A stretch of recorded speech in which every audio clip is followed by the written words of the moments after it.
Welcome to బీజేటీవీ. ముందుగా headlines చూద్దాం. Delhi Dehradun express way ప్రారంభించిన మోదీ 212 కిలోమీటర్ల మార్గం ద్వారా ప్రయాణ సమయం తగ్గింపు, 11,868 కోట్లతో నిర్మాణం పూర్తి, ప్రాంతీయ అభివృద్ధికి కీలకంగా మారుతుందని అంచనా. రాష్ట్రంలో పెట్టుబడులు రాకపోవడంపై బుగ్గన విమర్శలు. అవినీతి కారణంగా పెట్టుబడులు వెనుకను వేస్తున్నాయనే ఆరోపణ. పారదర్శక విధానాలు లేకపోతే అభివృద్ధి సాధ్యం కాదని హెచ్చరిక. ప్రభుత్వం నమ్మకం కల్పించాలని బుగ్గన డిమాండ్.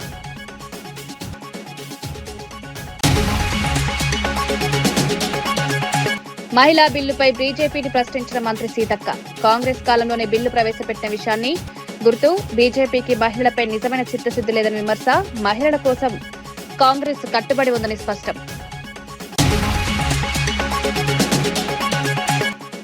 ఉద్యోగులకు శుభవార్తగా నిధుల విడుదల. పెండింగ్ బకాయిలు చెల్లించడంతో ఉద్యోగుల ఆనందం. సీఎం చంద్రబాబు నిర్ణయాన్ని అభినందించిన ఎమ్మెల్యే.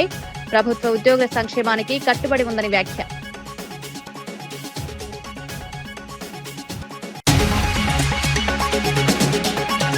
డీలిమిటేషన్ పై సీఎం వ్యాఖ్యలకు కిషన్ రెడ్డి కౌంటర్. అన్ని రాష్ట్రాలకు సమాన న్యాయం, రాజకీయ ప్రయోజనాల కోసం విమర్శలు చేయొద్దని సూచన. ప్రక్రియ పారదర్శకంగా జరుగుతుందని హామీ.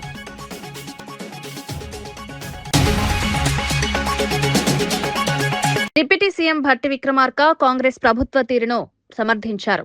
రాష్ట్రంలో సంక్షేమం, అభివృద్ధి రెండింటినీ సమాంతరంగా అమలు చేస్తున్నామన్నారు. ప్రజల జీవన ప్రమాణాలు మెరుగుపరచడమే ప్రభుత్వ ప్రధాన లక్ష్యమన్నారు. అయితే ప్రతిపక్ష బీఆర్ఎస్ రాష్ట్రం అభివృద్ధి చెందకూడదన్న దురుద్దేశంతో తప్పుడు ప్రచారం చేస్తోందని ఆరోపించారు. ప్రభుత్వం చేపడుతున్న ప్రతి పథకాన్ని ప్రజలకు చేరవేయాలని పార్టీ శ్రేణులకు సూచించారు.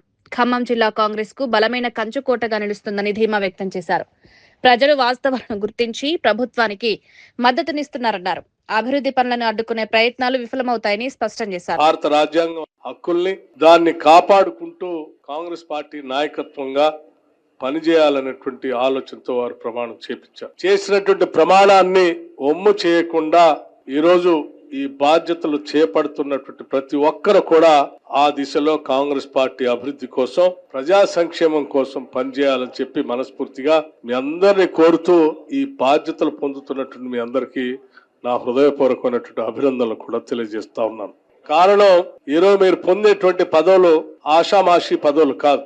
ఈ దేశంలోనే శతాబ్ద కాలం పైబడి చరిత్ర కలిగినటువంటి ఒక అత్యంత పెద్దదైనటువంటి ప్రజాస్వామ్య రాజకీయ పార్టీలో ఈరోజు జిల్లా స్థాయిలో మీరు పదవులు పొందుతా ఉన్నారు. ఈ దేశానికి స్వాతంత్రం తెచ్చి, ఈ దేశానికి రాజ్యాంగాన్ని అందించి, ఈ దేశానికి కావలసినటువంటి అనేక రకాలైనటువంటి అభివృద్ధి కార్యక్రమాలను అందించి, పంచవర్ష ప్రణాళికలు తెచ్చి, రకరకాలైనటువంటి అభివృద్ధి కార్యక్రమాలతో ప్రపంచంలోనే ఈ దేశాన్ని అతిపెద్ద ప్రజాస్వామ్య దేశంగా నిలబెట్టినటువంటి కాంగ్రెస్ పార్టీలో ఈ రోజు మంత్రి పొంగులేటి బీఆర్ఎస్ పార్టీపై తీవ్ర స్థాయిలో విమర్శలు చేశారు. వారి పాలనలో చిన్న పనులను కూడా పెద్దగా చూపించుకున్నారని ఆరోపించారు.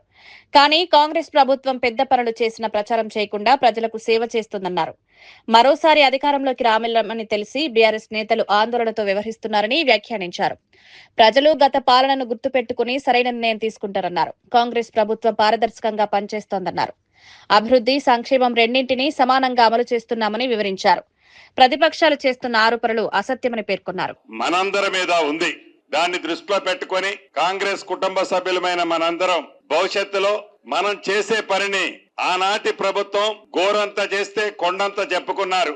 మనం కొండంత చేస్తే గోరంత కూడా చెప్పుకోలేకుండా ఉన్నమాట నిజం. దాన్ని గోరంతని కొండంత చెప్పుకోలేకపోయినా చేసిన దాన్నైనా మనం ప్రజలకు చెప్పగలిగితే తప్పకుండా ప్రజల మనసుల్లో ఉన్న ఈ ప్రభుత్వం, ఈ పార్టీ మళ్లీ తిరిగి ప్రజలు దీవించటానికి ఏ రకమైన సంకోచం ప్రజలలో లేదు. దానికి నిదర్శనమే ఈ గడిచిన కొన్ని నెలల నుంచి ప్రధాన ప్రతిపక్షమని చెప్పుకుంటున్న ఆనాడు 10 సంవత్సరాలు పరిపాలించిన దొరల పోకడ, అది జీర్ణించుకోలేకనే మళ్లీ మన ప్రభుత్వం రాదు అని జీర్ణించుకోలేకనే ఎలా కళ్ళు దాగి నుప్పు తొక్కిన కోతుల్లా ఎలా ఎగురుతున్నారో మనకి కనిపిస్తుంది.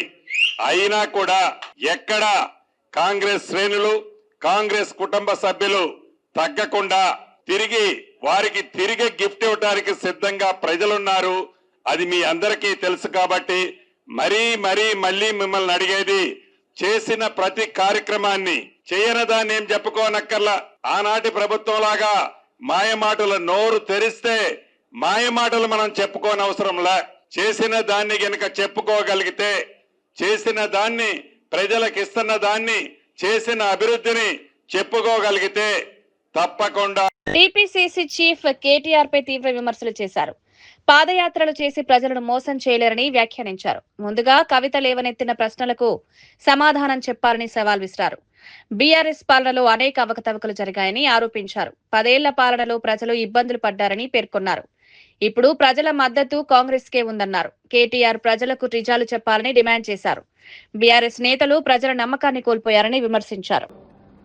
ఈ రకంగా ఈ రాష్ట్రాన్ని దోచుకున్నారు, అన్న ఏ రకంగా వేల కోట్ల ఆస్తులు సంపాదించుకున్నారు, మేనబావ ఏ రకంగా ఆస్తులు సంపాదించుకున్నారు, సంతోషరావు ఏ రకంగా సంతోషంగా ఉన్నాడో ఇవన్నీ కూడా మీ చెల్లె చెబుతా ఉంది. పాదయాత్ర చేసే ముందు మీ చెల్లె స్పందించిన ప్రశ్నలకి జవాబు చెప్పి పాదయాత్రకు పోవాల్సిన చేస్తా ఉన్నాను.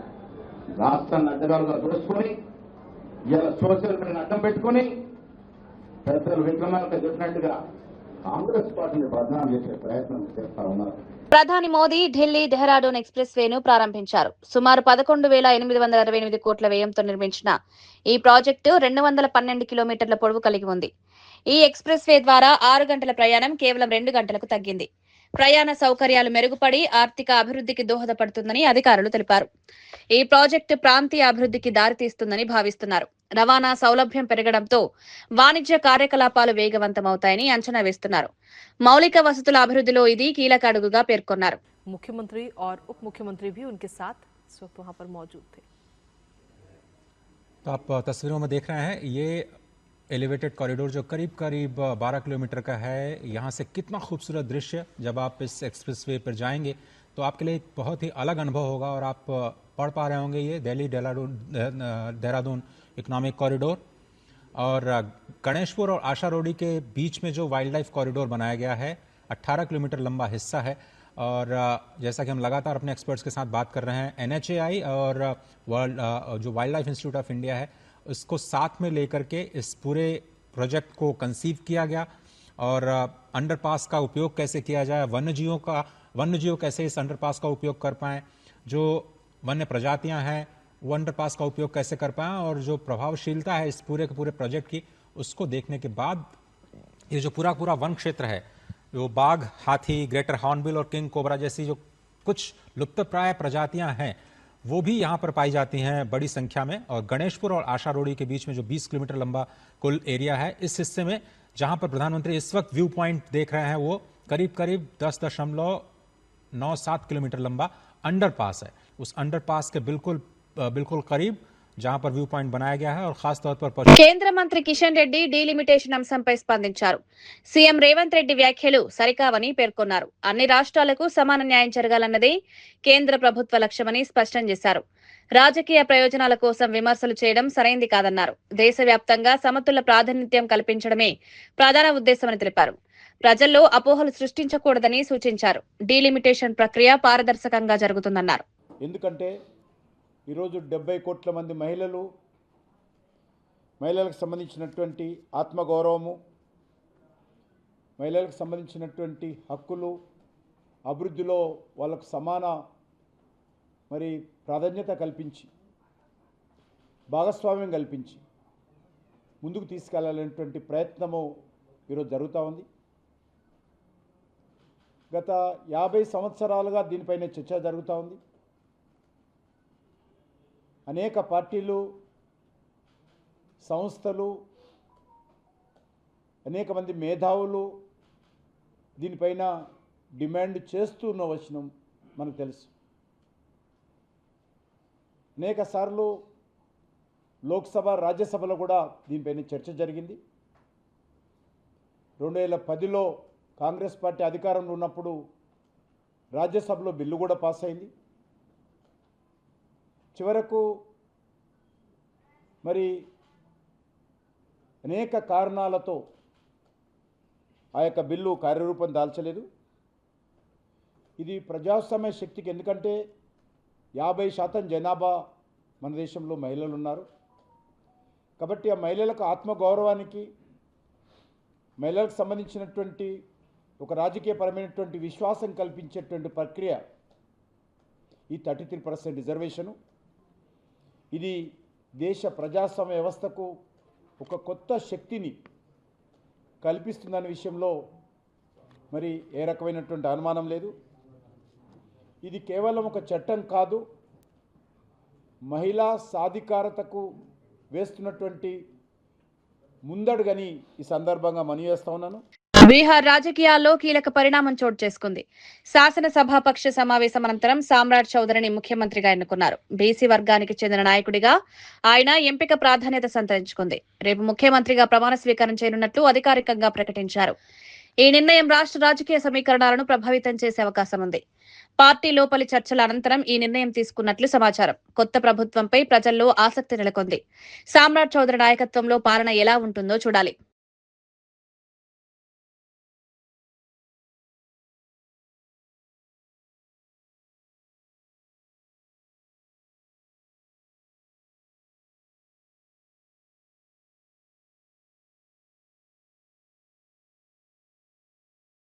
నెల్లూరు జిల్లా జువ్వలదిన్నెలో వైఎస్ జగన్ పర్యటనకు ఏర్పాట్లు జోరుగా కొనసాగుతున్నాయి. వైసీపీ నేతలు ప్రాంతాన్ని పరిశీలించి ఏర్పాట్లను సమీక్షించారు. జగన్ హయాంలో నిర్మించిన ఫిషింగ్ హార్బర్ ను టీడీపీ తమ ఖాతాలో వేసుకుంటోందని మాజీ మంత్రి కాకాని ఆరోపించారు.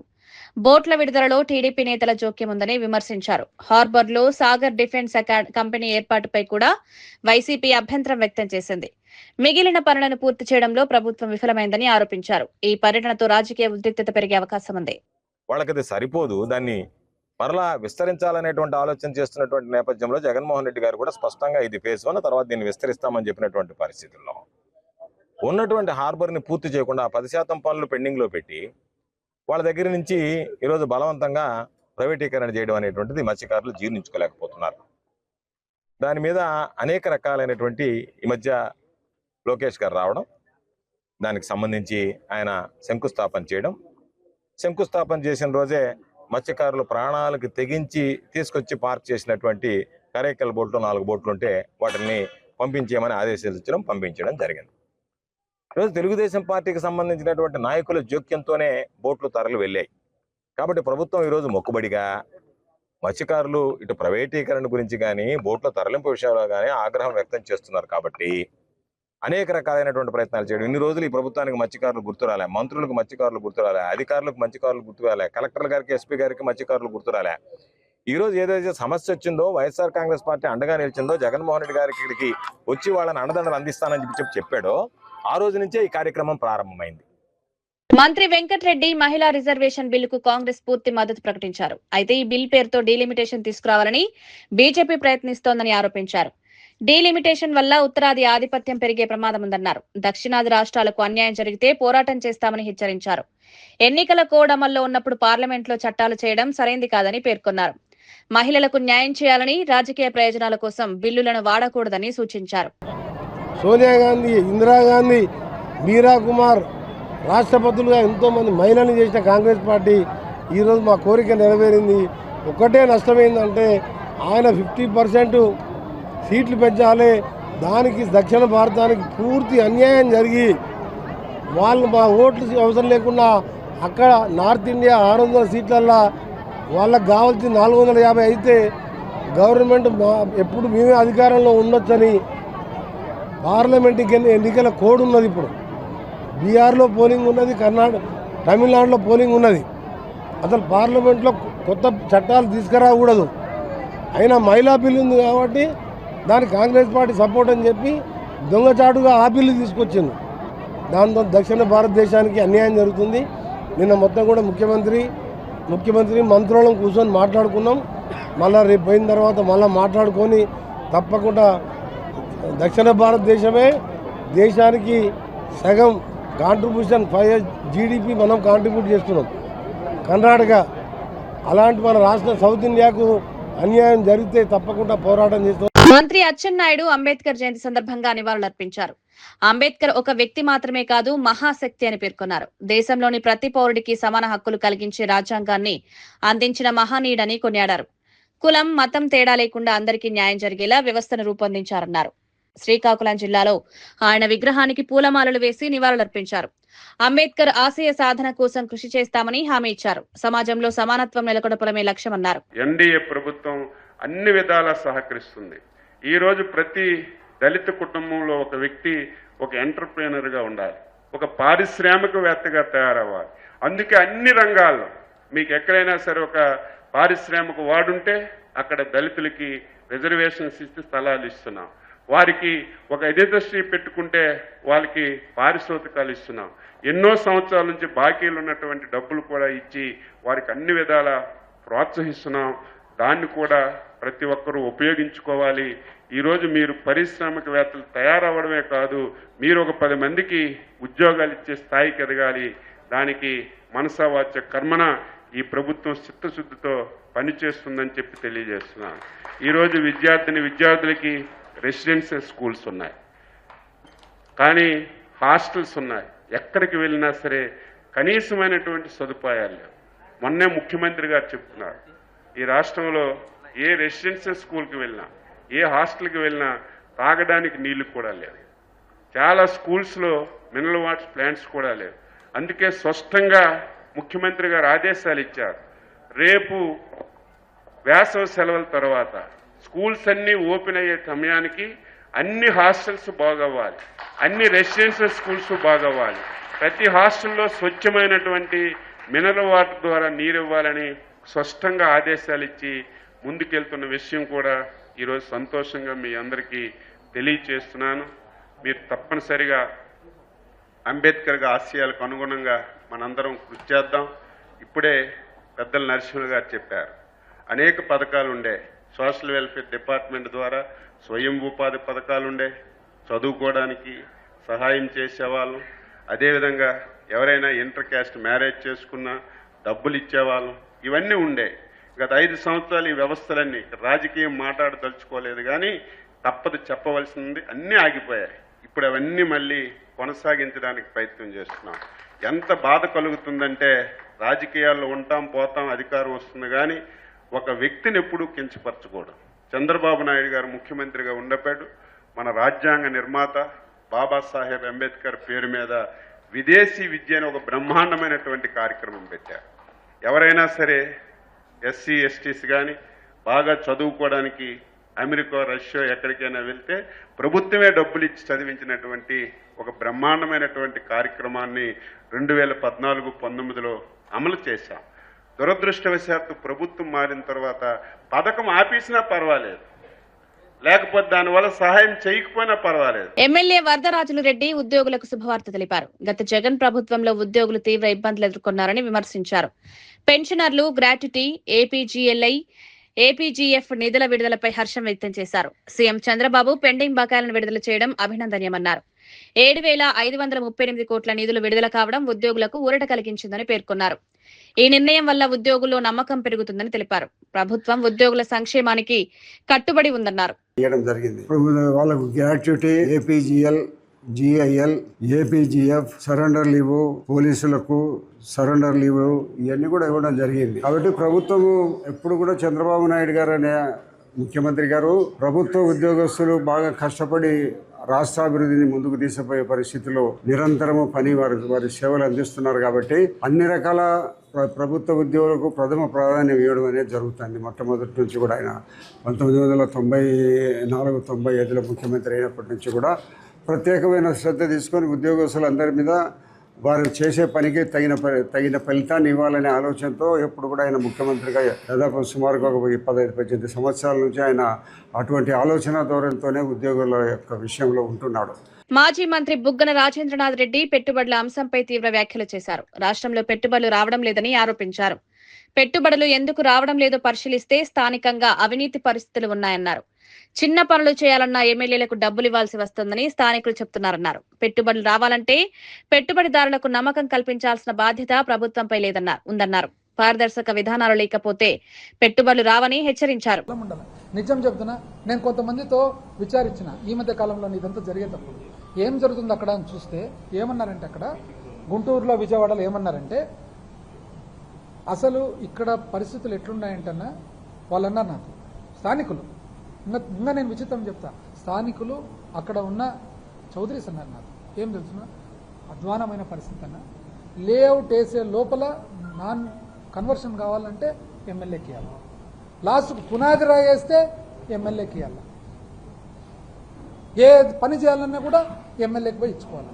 డబ్బులు ఏంది ఎమ్మెల్యేలు ఏంది అసలు ఆ పనే జరగనీరు అనేది వాళ్ళు చెప్తున్నారు అన్నమాట. అసలు ఇంకా ఏమనంటే సంపద సృష్టి. ఏమి సంపద సృష్టి? సంపద సృష్టి ఏమంటే మా ఇంట్లో పనిచేసే పిల్లోడు, ఇది కూడా వాస్తవం చెప్తా, నేను కొద్దిగా మా అమ్మ చనిపోయింది సార్, మా నాయన ఒక్కడున్నాడు, ఊరికి పోవాలంటే అక్కడ ఊరికి పోతే నీకు అన్ని బాగానే ఉందని ఆయన అది ఇదంటే ఆయన కోస్టలాంధ్ర నుంచి వచ్చినాడు అనమాట. ఆయన ఏమన్నా తెలిసిన ఏం చేస్తున్నాడు నాయన అంటే పొలం ఉండే పొలము గుత్తకి ఇచ్చినారు, మళ్ళీ ఏం చేస్తున్నాడంటే చిన్న కిరాణం అంగడి పెట్టుకున్నాడు. కిరాణం అంగడి ఆ మారుమూల గ్రామంలో జరుగుతుందంటే కిరాణంతో పాటు మందు కూడా అమ్ముతాడు సార్, అందుకని మందు కూడా అమ్ముతున్నాడు కాబట్టి జరిగిపోతుంది. ఇది ఇట్లాంటి పరిస్థితుల్లో పెట్టుబడులు రావాలా పెట్టాలా చేయాలంటే ఎందుకు వస్తారు, ఎక్కడి నుంచి వస్తారు అసలు? ఇంకోటి ఇన్వెస్ట్మెంట్ రావాలంటే ధైర్యం ఇవ్వండి. ఇప్పుడు హెరిటేజ్ హెడ్ క్వార్టర్స్ పెట్టండి, హెరిటేజ్ హెడ్ క్వార్టర్స్ పెడితే పెట్టుబడిదారులు కూడా వస్తారు, అవును పెడుతున్నారు కదా అని. ఇది ఎట్టుందంటే మెడికల్ కాలేజ్కి ఎవరు రాలే టెండర్ లేలే అంటే నారాయణ మెడికల్ కాలేజ్ జరుపుతున్నాడు, ఆయన వేస్తే కదా ఎవడన్నా వచ్చేది, నువ్వేమో టెండర్ వేయవు. అసలు ఇంకొక ఆశ్చర్యకరమైన పరిస్థితి, చౌదరి గారే బాగా తెలిసిన ఆయన, హైదరాబాద్లో ఉంటారు, గుంటూరులో ఉంటారు. ఆయన ఏమన్నా అంటే సార్ నరాన టీడీపీ సార్, మేము మంచిది సార్, ఎవరి అభిమానం వాళ్ళకు ఉంటుంది లేండి, నరాన టీడీపీ సార్. అయితే ఒక్కసారి మాత్రం సార్ నేను రాజశేఖర రెడ్డి గారి మీద అభిమానంతో, అంటే నేనేమనుకున్నాను నెక్స్ట్ ఆయన అభిమానంతో ఓటేసింటాడేమో అని అనుకున్నాను. ఆ రోజు మాత్రం సార్ అభిమానం అడ్డం వచ్చి నేను ఓటింగ్కే పోలే అన్నాడు అంటూ ఆయన ఏమని అడుగుతున్నా. దాని తర్వాత ఈసారి మాత్రము సస్త టీడీపీ కోటాను సార్, ఇది నేను వాస్తవం, ఇది అన్న మాట నేను చెప్తున్నాను. వార్తలు ముగించే ముందు ముఖ్యాంశాలు మరోసారి. ఢిల్లీ డెహ్రాడూన్ ఎక్స్ప్రెస్ వే ప్రారంభించిన మోదీ 212 కిలోమీటర్ల మార్గం ద్వారా ప్రయాణ సమయం తగ్గింపు, 11,868 కోట్లతో నిర్మాణం పూర్తి, ప్రాంతీయ అభివృద్ధికి కీలకంగా మారుతుందని అంచనా. రాష్ట్రంలో పెట్టుబడులు రాకపోవడంపై బుగ్గన విమర్శలు, అవినీతి కారణంగా పెట్టుబడులు వెనుకను వేస్తున్నాయనే ఆరోపణ, పారదర్శక విధానాలు లేకపోతే అభివృద్ధి సాధ్యం కాదని హెచ్చరిక, ప్రభుత్వం నమ్మకం కల్పించాలని బుగ్గన డిమాండ్.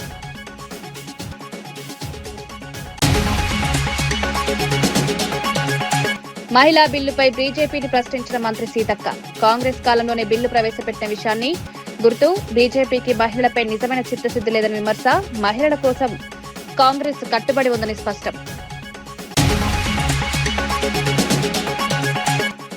ఉద్యోగులకు శుభవార్తగా నిధుల విడుదల, పెండింగ్ బకాయిలు చెల్లించడంతో ఉద్యోగుల ఆనందం, సీఎం చంద్రబాబు నిర్ణయాన్ని అభినందించిన ఎమ్మెల్యే, ప్రభుత్వ ఉద్యోగుల సంక్షేమానికి కట్టుబడి ఉందని వ్యాఖ్య.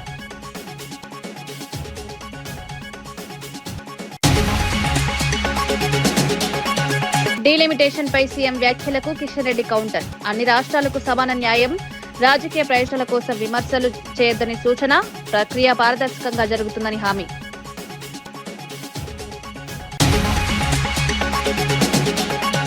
ఇవి ఈనాటి వార్తా విశేషాలు. మరో బులెటిన్లో మళ్ళీ కలుద్దాం. నమస్కారం.